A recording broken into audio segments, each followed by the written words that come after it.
La verdad es que traía un mensaje que tenía que ver con respecto de la adopción.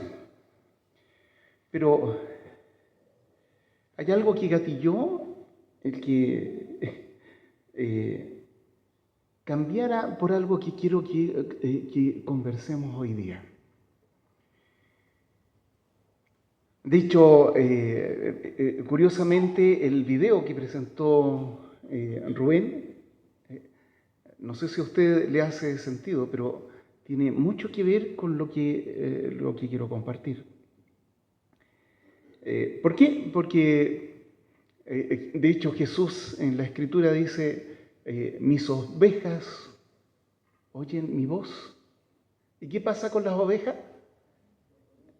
Lo conocen y lo siguen. Lo conocen y lo siguen. Si ustedes se fijan ahí, varios trataron de hacer que las ovejas se movieran. No. Las ovejas conocen la voz de su Señor, de su pastor. Y hay algo que quiero centrar hoy día su atención. El pasaje está en Mateo 6. Voy a comparar dos pasajes porque son dos momentos diferentes. Y lo que quiero es que veamos de repente que a nosotros esas situaciones nos confrontan y llaman nuestra atención el querer escuchar la voz del pastor y seguirle. Entonces, Mateo 6, voy a leer del 25 en adelante. Lo que me interesa es una cosa, dice, por tanto os digo, no os afanéis por vuestra vida, no os afanéis por vuestra vida. ¿Qué habéis de comer, qué habéis de beber, ni por vuestro cuerpo, qué habéis de vestir? Jesús dice, ¿no es la vida más que el alimento y el cuerpo más que el vestido?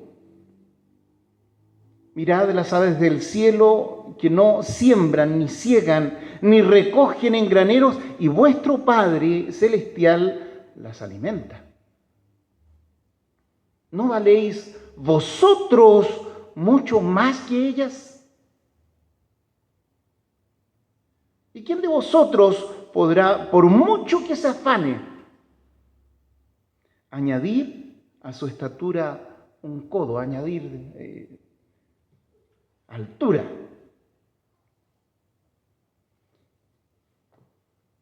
Y por el vestido que os afanáis, considerad los lirios del campo, cómo crecen, no trabajan ni hilan.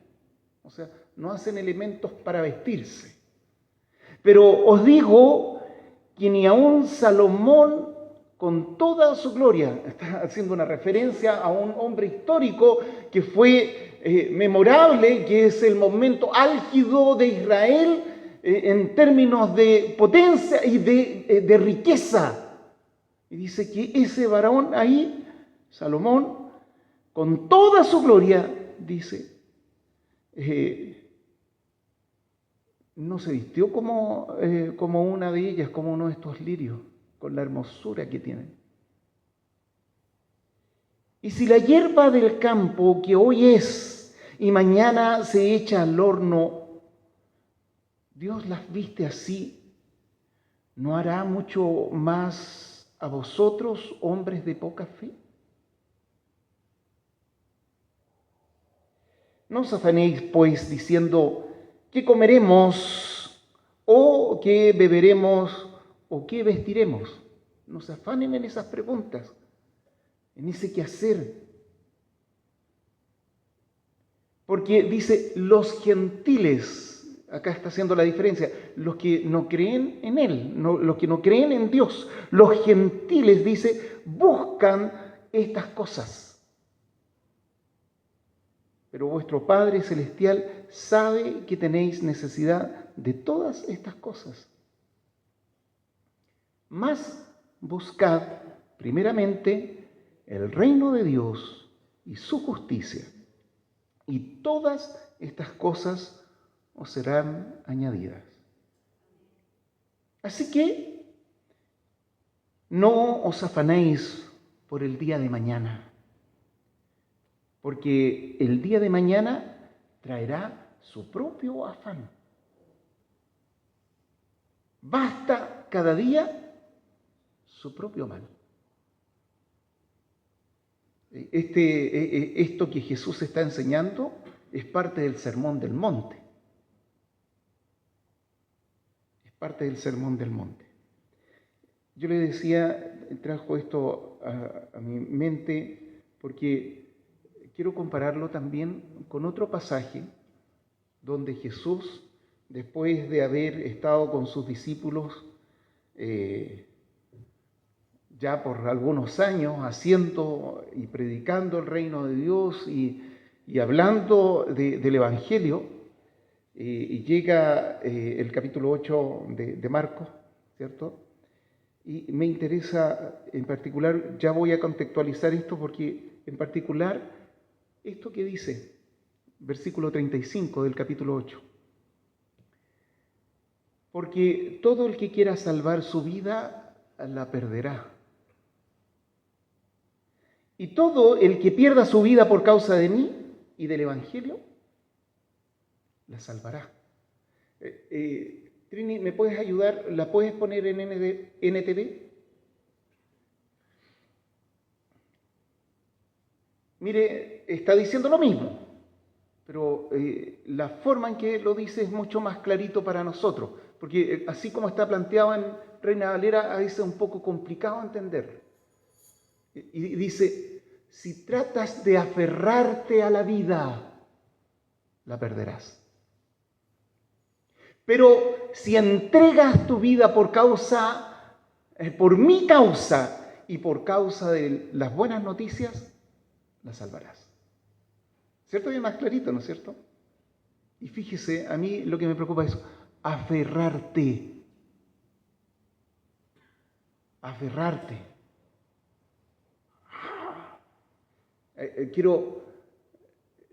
Vamos a situar ya un poco este texto en el contexto en que está, pero quiero compararlo un poco con lo que Jesús estaba enseñando en Mateo, los afanes de la vida,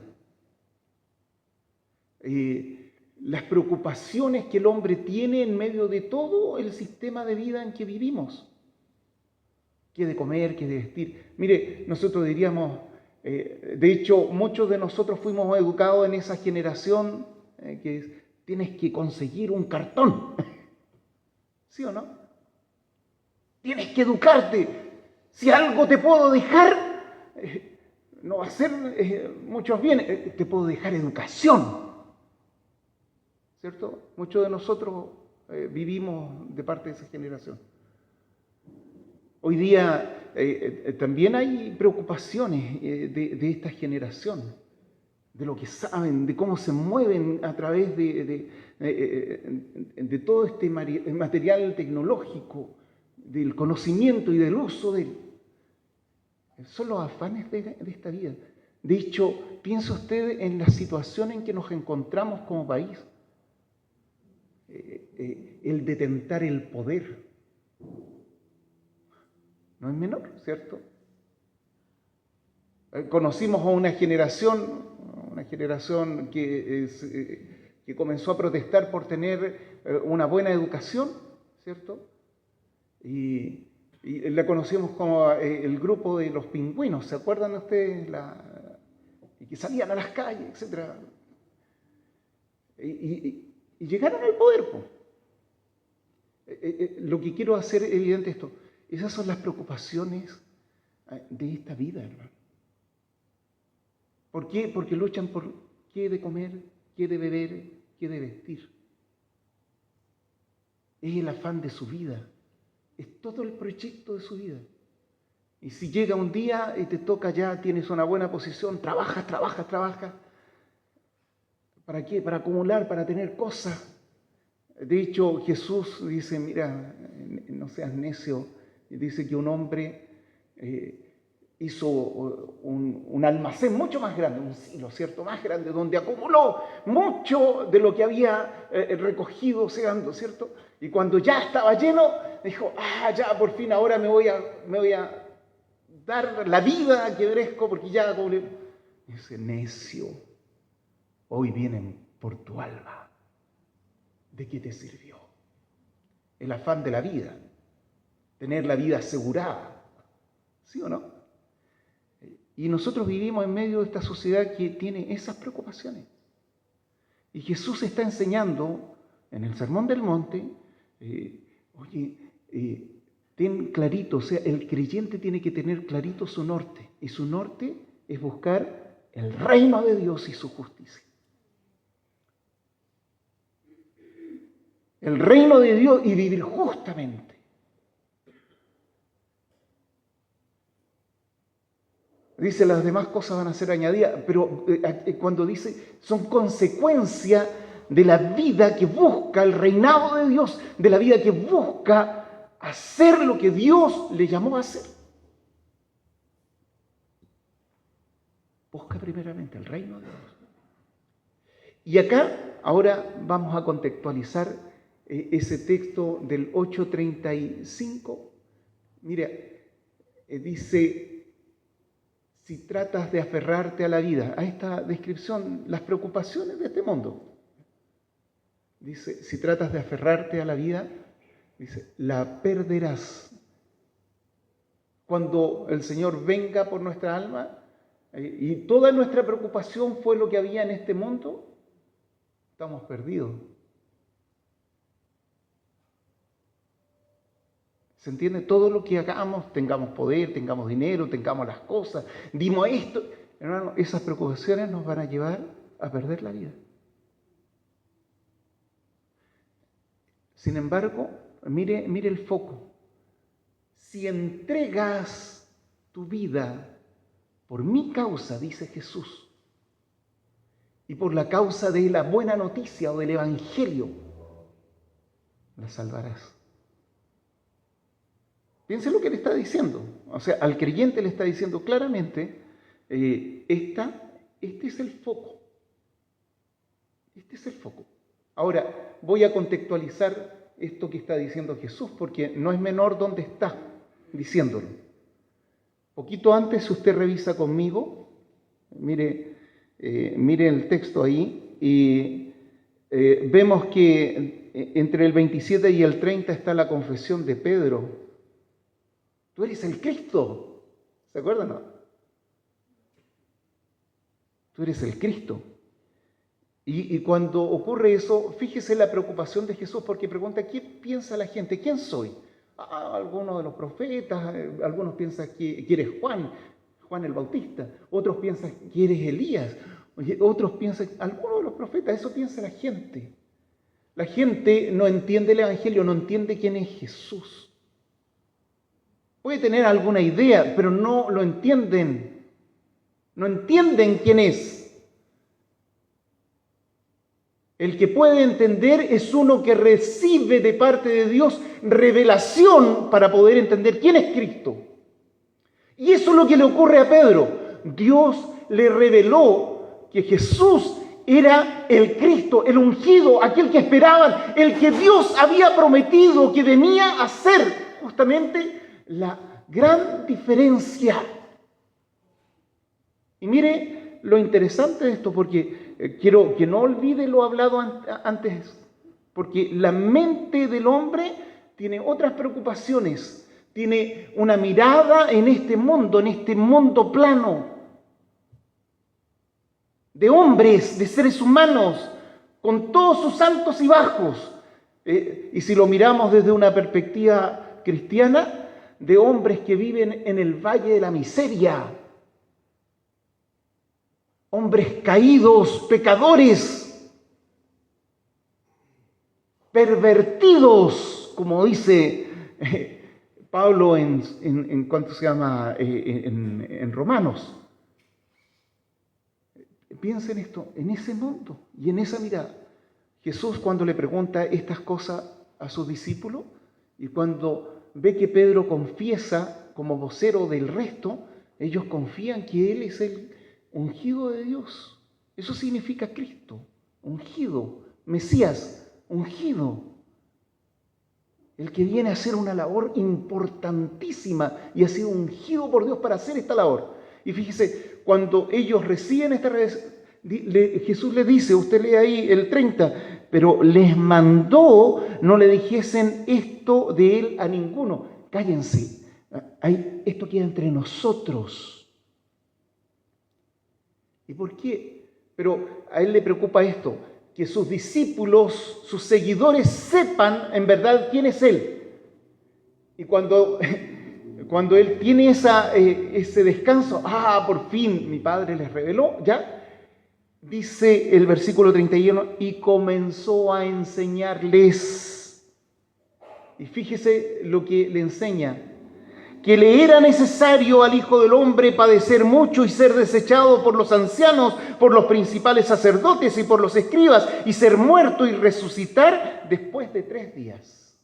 O sea, a estos que entienden ahora quién es Él, Jesús le empieza a enseñar claramente cuál es el camino trazado por Dios.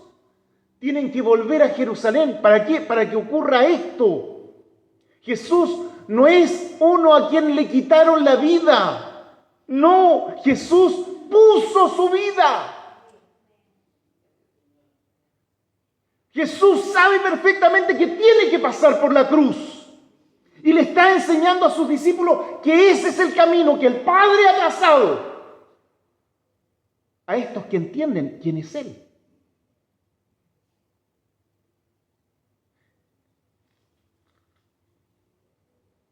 Esto les decía claramente, versículo 32. Entonces Pedro, fíjese, dice, Pedro le tomó aparte y comenzó a reconvenirle. No ocupamos esa palabra, ¿no es cierto? Pongámoslo en NTV, hermana, por favor. Versículo 32. Mientras hablaba abiertamente de eso con sus discípulos, Pedro lo llevó aparte y empezó, ¿qué dice ahí?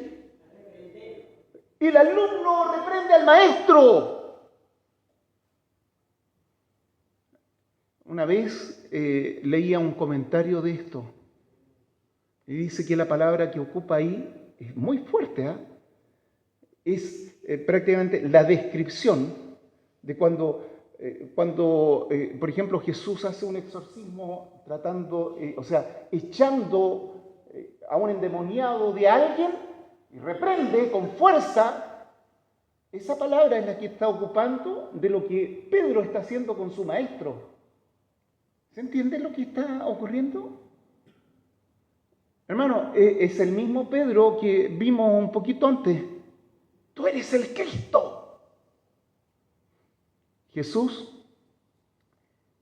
dice, pero él, Jesús, volviéndose y mirando a sus discípulos, ¿por qué aquí hace evidente que todos esperan? No, pues ¿cómo vamos a volver para que te maten, Señor? Porque, mire, la mirada de los discípulos, y yo creo que estas cosas ustedes las conocen. ¿No es cierto que habían 2 que le dijeron, Señor, cuando estés yo quiero estar a la izquierda y tú a la derecha? Posiciones de privilegio. Y los otros, tan enojados con ellos porque se habían adelantado, le estaban pidiendo, oye, Señor, cuando tú ya empieces a reinar, quiero ser el ministro que esté a cargo de esto, y yo repartiéndose los cargos, hermano. Mire la esperanza de los discípulos. Ahora Jesús les revela algo más y con fuerza. Aquí hay una enseñanza, hermano, y quiero que entendamos, porque también nos habla a nosotros. Esta palabra no es solamente una descripción de algo histórico que ocurrió para ellos. No. Dios la dejó por escrito porque nos enseña a nosotros. Nosotros también tenemos estas actitudes. También somos como los discípulos. De hecho, se nos revela quién es Cristo y creemos efectivamente. Es una gracia de Dios que cada uno de nosotros crea en Cristo. Es una gracia de Dios. Es un regalo. No es capacidad humana, es un regalo de Dios.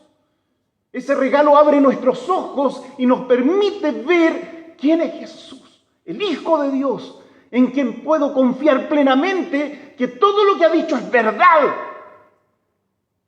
Y que si Él dice que paga todos mis pecados en esa cruz, así es.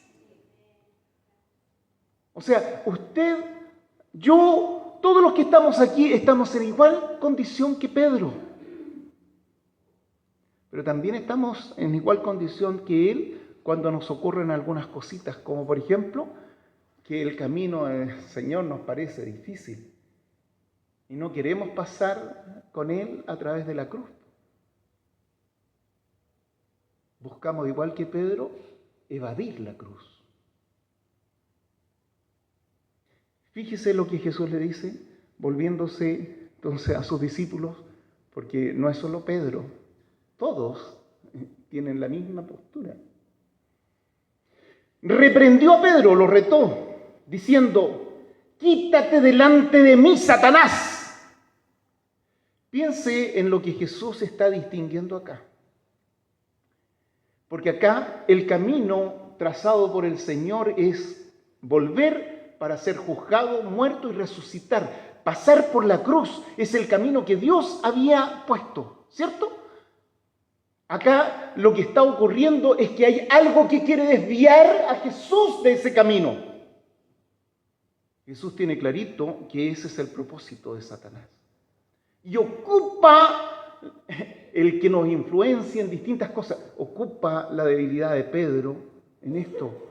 Y no solamente de Pedro, de sus discípulos. ¿Cómo vamos a volver para que te juzguen, Señor? Para que te maten. ¿Qué va a hacer de nosotros? Chita, los que están al lado izquierdo y al derecho, ya no voy a ser ministro. No vamos a estar en el gobierno, no vamos a tener poder. Hermano, ¿se entiende? El camino trazado por Dios a veces no es tan placentero como nosotros creemos. Hay que pasar por la cruz. Y a veces eso significa que hay cosas difíciles que enfrentar.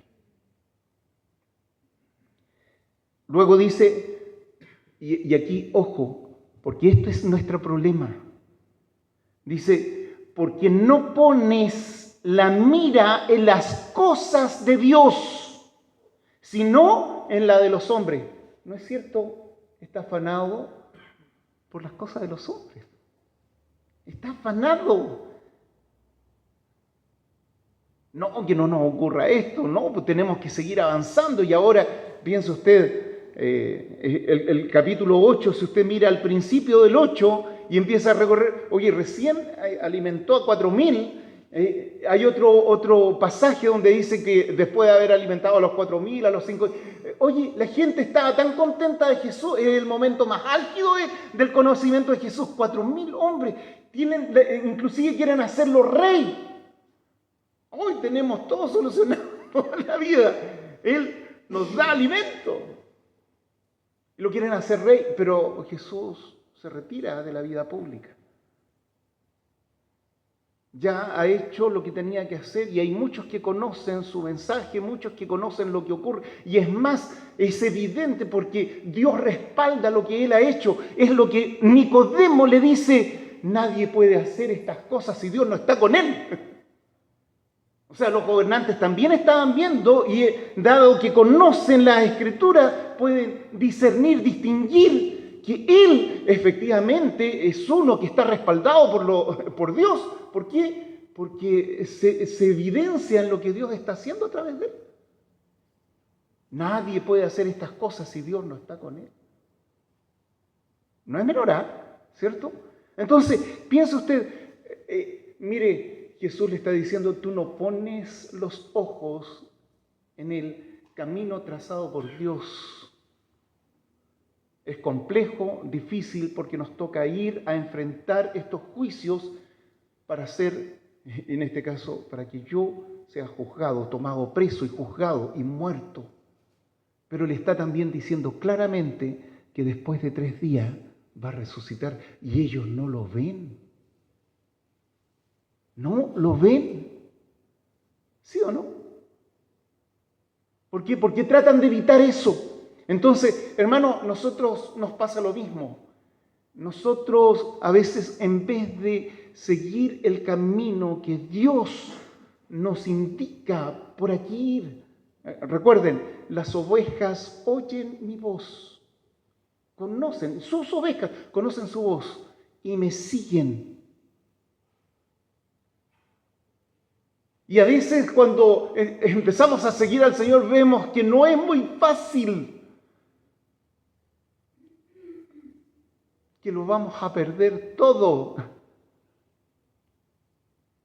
No se aferren, no se aferren. El que se aferra a esta vida la va a perder. ¿Cierto? Entonces, su camino puede ser complejo y va a confrontar nuestra mirada, sí. La pregunta es, ¿voy a seguir justamente ese camino, el del Señor? ¿O voy a tratar de evitarlo para seguir lo que yo pienso o mejor me va a ir o más me conviene?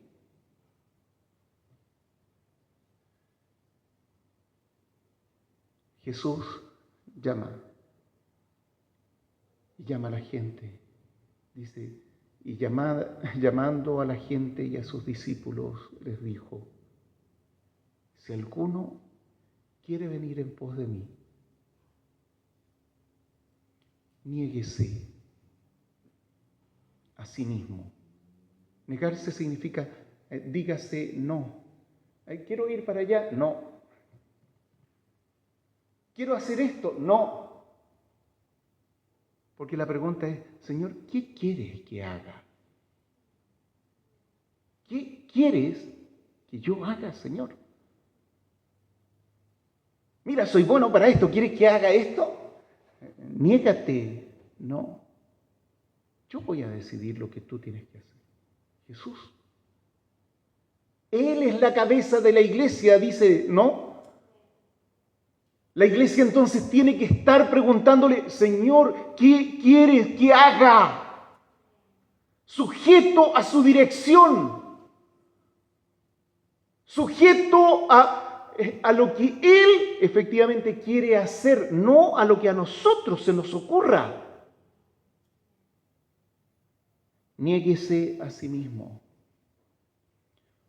Tome su cruz.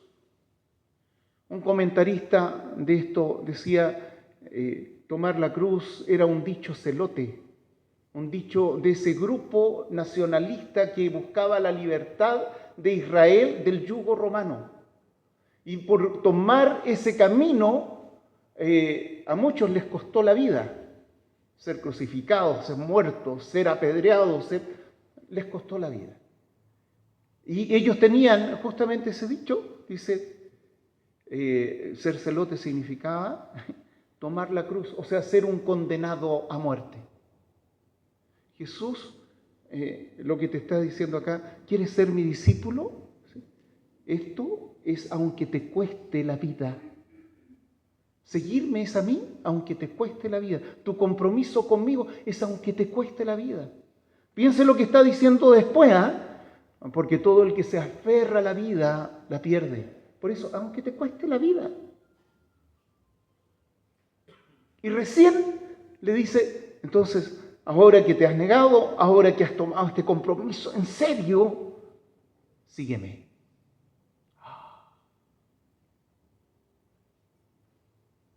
Y luego aparece nuestro versículo.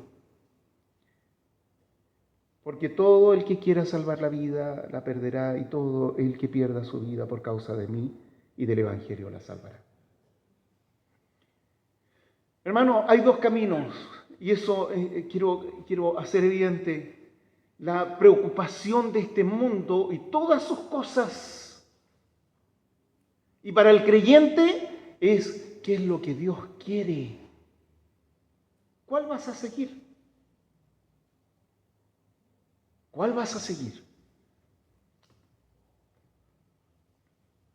Ahora Jesús nos hace más clarito el tema. ¿Lo puedes poner ahí, NTV 36? Dice, ¿y qué beneficio obtenéis si ganáis el mundo entero, pero pierdes tu propia alma? El camino de Jesús es justamente no perder el alma. Cuando hablamos de salvación es eso. 37. ¿Hay algo que valga más que tu alma? 38. Si alguien se avergüenza de mí y de mi mensaje en estos días de adulterio y de pecado, el Hijo del Hombre se avergonzará de esa persona cuando regrese en la gloria de su Padre con sus santos ángeles. Fíjese el tema. Y este llamado sigue vigente hoy con nosotros, hermanos. Seguir a Jesús es un compromiso de en verdad tener una relación con Él, de tener conversación con Él, de tener intimidad con Él, de estar escuchando al pastor hablar por aquí, por allá. Cuando me refiero pastor, hermano, no se confunda, el único pastor es Cristo.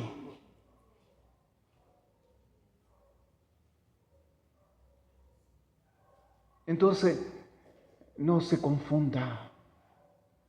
Su llamado es clarito. ¿Quieres ser mi discípulo? ¿Quieres ser mi discípulo?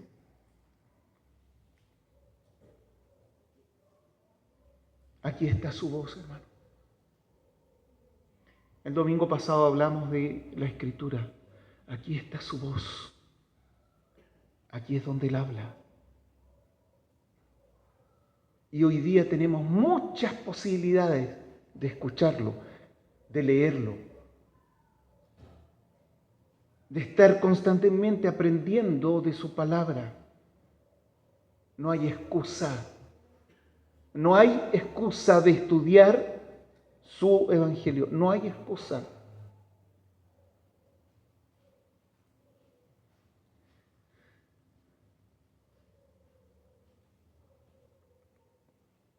Hermano, ahora resumamos un poco.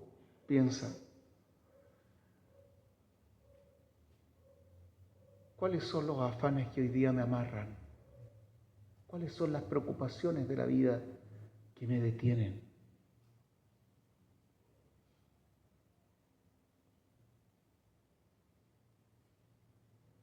Que el Señor nos ayude. La Biblia nos enseña una cosa. Dice que cuando fuimos llamados por Él, Él también puso su espíritu en nosotros. ¿Sabe? La única manera de seguir a Jesús no es confiar en nuestras fuerzas, es confiar en lo que Él puede hacer por nosotros. Y eso es vital para nosotros, hermanos, porque nosotros a veces queremos dar la pelea y buscamos efectivamente poder hacer las cosas que se nos está pidiendo de parte de Él. Pero, ¿sabe? Una de las cosas para vencer las tentaciones, para vencer aquello que nos desvía del camino, no se hace con nuestras fuerzas, se hace en el Espíritu. Eso es lo que está enseñando Pablo en el capítulo 7 y 8 de Romanos. De hecho, él ahí en el 7 está explicando, tenemos esa lucha interna de seguir en la mirada humana o seguir el camino del Señor. Y dice, los hijos de Dios siguen al Espíritu de Dios. Entonces, hermano, una cosa que tenemos que tener clarito, el Espíritu Santo, Dios mismo puesto en nosotros, es quien nos ayuda a vivir a un nivel de vida que es del reino de Dios, en obediencia a Él, escuchándole a Él, aprendiendo y ejecutando las cosas como Él quiere. ¿Se entiende? Yo iba a hablar de la adopción. Él nos adoptó, nos hizo sus hijos. Pero esto creo que hoy en día es súper importante. cuando Dios demanda de nosotros santidad. Santidad. No es un concepto etéreo, hermano. Usted puede aprender aquí cuando Dios dice, sed santos, porque yo soy santo. ¿Y sabe qué? Cuando usted busca ese texto, en ese lugar enseña lo que significa ser santo.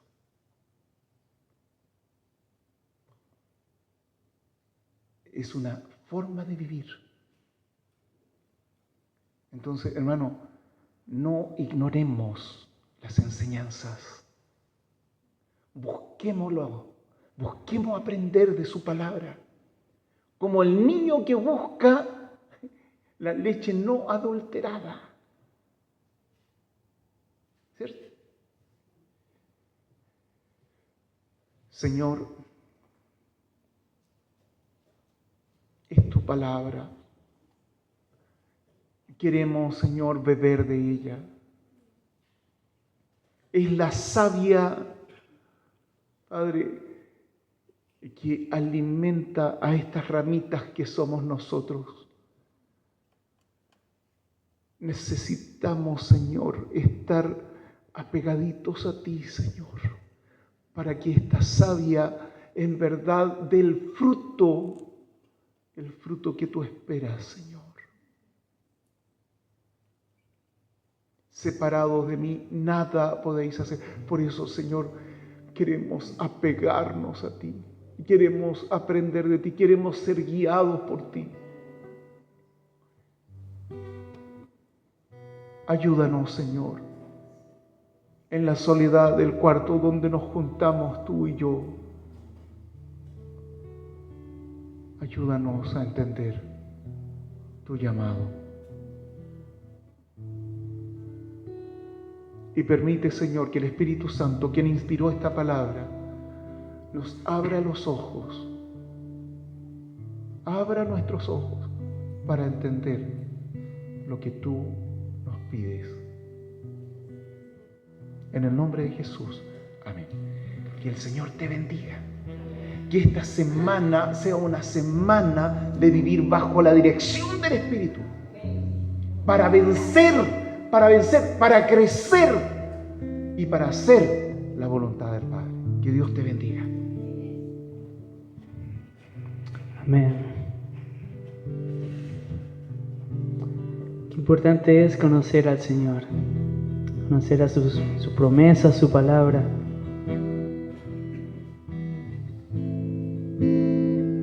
Queremos conocer más de ti, Señor.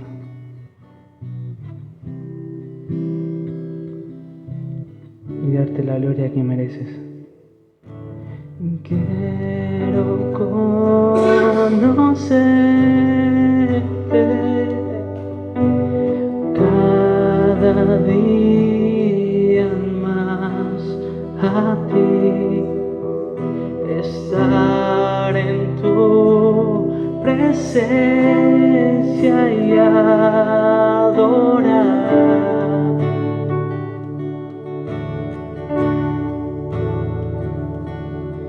Revélanos tu gloria, deseamos ir mucho más en ti, queremos tu presencia, Jesús.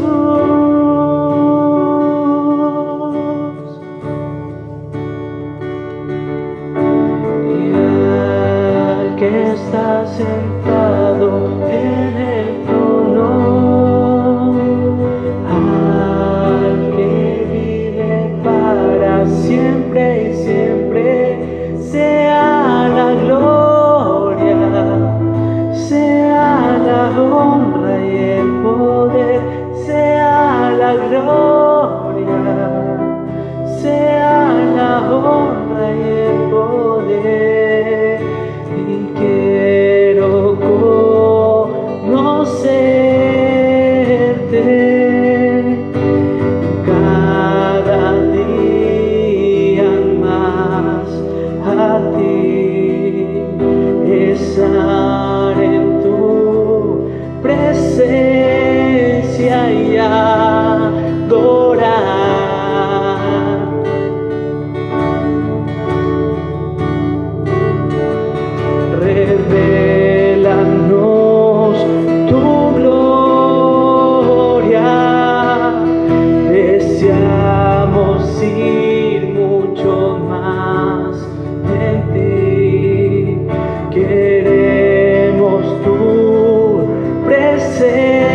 gracia, Jesús.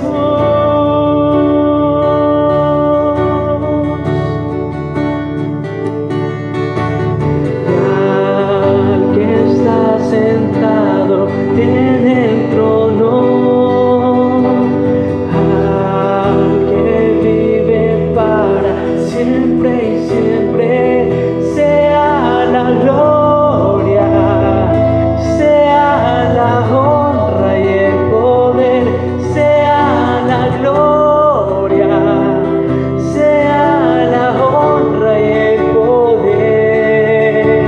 Y al que está sentado en el trono, al que vive para siempre y siempre, sea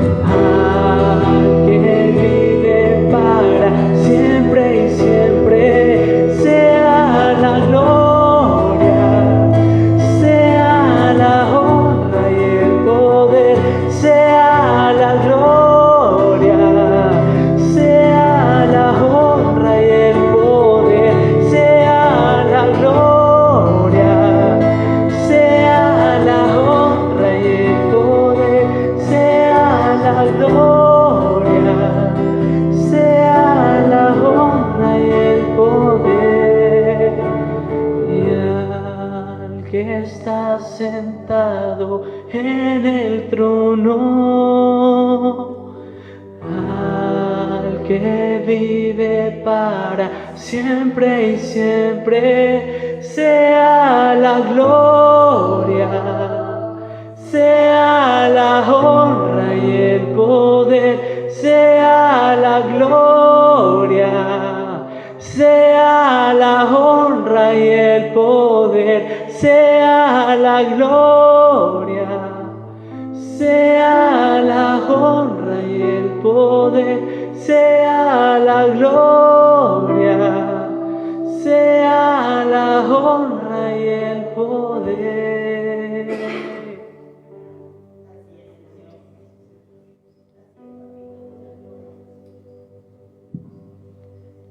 Cuán importante, Señor, es conocerte. Esa es la vida eterna, Señor, conocerte a ti y a quien enviaste a nuestro rescate, a tu Hijo Jesucristo, el Rey de Reyes y Señor de Señores. Conociéndote a ti, Señor, conocemos tus promesas, conocemos que nada nos hace falta, Señor. Conocemos tu poder, tu soberanía, tu gracia en cada uno de nosotros, Señor. Queremos conocerte cada día más. Conocerte, Señor, para no afanarnos en el día a día, sino confiar, porque nuestra esperanza está en ti, Señor. Nuestro día de mañana, nuestro futuro está en tus manos, Señor. Y sabemos, Señor, que tú velas y cuidas a tu pueblo. Tú obras en favor de tu iglesia y de tus hijos. A ti sea la gloria y la honra por los siglos de los siglos. Y que tu palabra, Señor, esté en nuestra mente y en nuestro corazón día a día. Podamos buscarte más y más para conocer tu perfecta voluntad en cada uno de nosotros. Te alabamos y glorificamos tu nombre. En el santo nombre de tu Hijo, Señor Jesús. Amén y amén. A ti sea la gloria y la honra.